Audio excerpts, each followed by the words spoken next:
अस्सलाम वालेकुम नाज़रीन, मेरे चैनल पर खुश आमदीद। आज मैं जो सवाल लेकर आई हूँ ये एक शख्स की तरफ से है।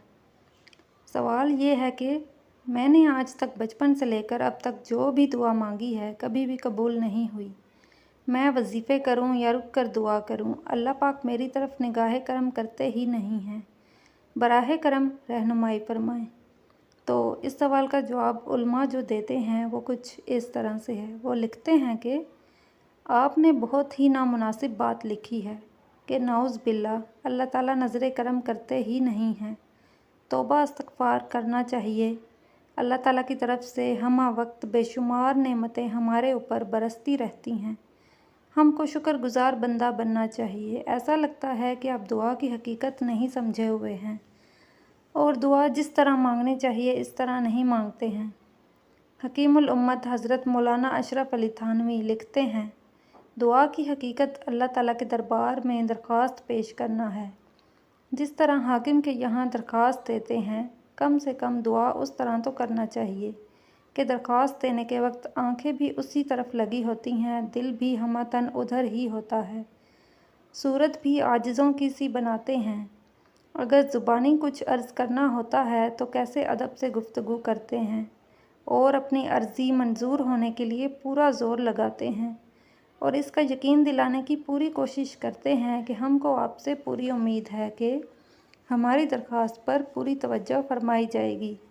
फिर भी अगर अर्ज़ी के मुवाफ़िक हुक्म ना हुआ और हाकिम अर्ज़ी देने वाले के सामने अफसोस ज़ाहिर करे कि तुम्हारी मर्ज़ी के मुवाफ़िक तुम्हारा काम ना हुआ, तो हम फ़ौरन ये जवाब देते हैं कि हजूर मुझको कोई रंज या शिकायत नहीं है, इस मामले में मेरी पैरवी में कमी रह गई थी या कानून ही दूसरा था। हजूर ने कुछ कमी नहीं फरमाई और अगर इस हाजत की आइंदा भी ज़रूरत हो तो हम कहते हैं कि मुझको नाउमीदी नहीं, फिर अर्ज़ करता रहूँगा। और असली बात तो ये है कि मुझको हजूर की मेहरबानी काम होने से ज़्यादा प्यारी चीज़ है। काम तो ख़ास वक्त या महदूद दर्जे की चीज़ है, हजूर की मेहरबानी तो उम्र भर की और गैर महदूद दर्जे की दौलत और नेमत है। हम मुसलमानों को दिल से गौर करना चाहिए, दुआ मांगने के वक्त और दुआ मांगने के बाद जब इसका कोई नतीजा ज़ाहिर नहीं होता तो क्या हम खुदा ताला के साथ ऐसा ही बर्ताव करते हैं? सोचें और शर्माएं। जब हम ये बर्ताव नहीं करते तो अपनी दुआ को दुआ यानी दरख्वास्त किस मुंह से कहते हैं? वाकई में कमी हमारी ही तरफ से है, हमारी दुआ दरख्वास्त ही नहीं होती। जब हम इस तरह दुआ मांगेंगे तो फिर देखें कैसी बरकत होती है। और बरकत का ये मतलब नहीं कि जो मांगेंगे वही मिल जाएगा। कभी तो वही चीज़ मिल जाती है जैसे कोई आखिरत की चीज़ मांगे, क्योंकि वो बंदा के लिए भलाई ही भलाई है।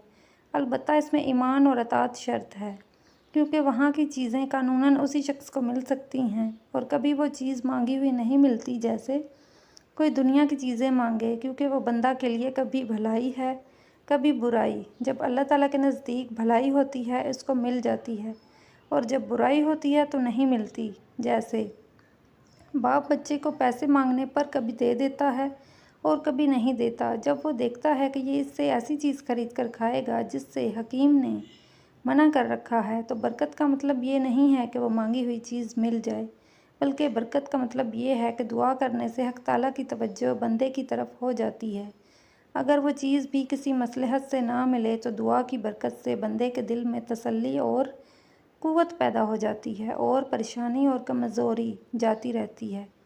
और ये असर हक़ ताला की इस ख़ास तवज्जो का होता है जो दुआ करने से बंदे की तरफ हक़ ताला को हो जाती है। और यही ख़ास तवज्जो अजाबत और दुआ की कबूलियत का वो यकीनी दर्जा है जिसका वादा अल्लाह ताला की तरफ से दुआ करने वाले के लिए हुआ है। और मांगी हुई ज़रूरत का अता फरमा देना ये अजाबत और कबूलियत का दूसरा दर्जा है। इसको एक मिसाल से समझना चाहिए। कोई हकीम से दरख्वास्त करे कि मेरा इलाज फ़लाँ दवा से कर दीजिए, तो अगर हकीम इलाज शुरू कर दें तो ये समझा जाएगा कि इलाज की मंजूरी हासिल हो गई और यही असल मंजूरी है। बाकी हकीम से किसी ख़ास दवा का मुतालबा, इसकी मंजूरी हासिल होना ज़रूरी नहीं है। कभी हासिल हो जाएगी और कभी नहीं होगी। इस बारे में हकीम मरीज़ की मसलहत देखेगा।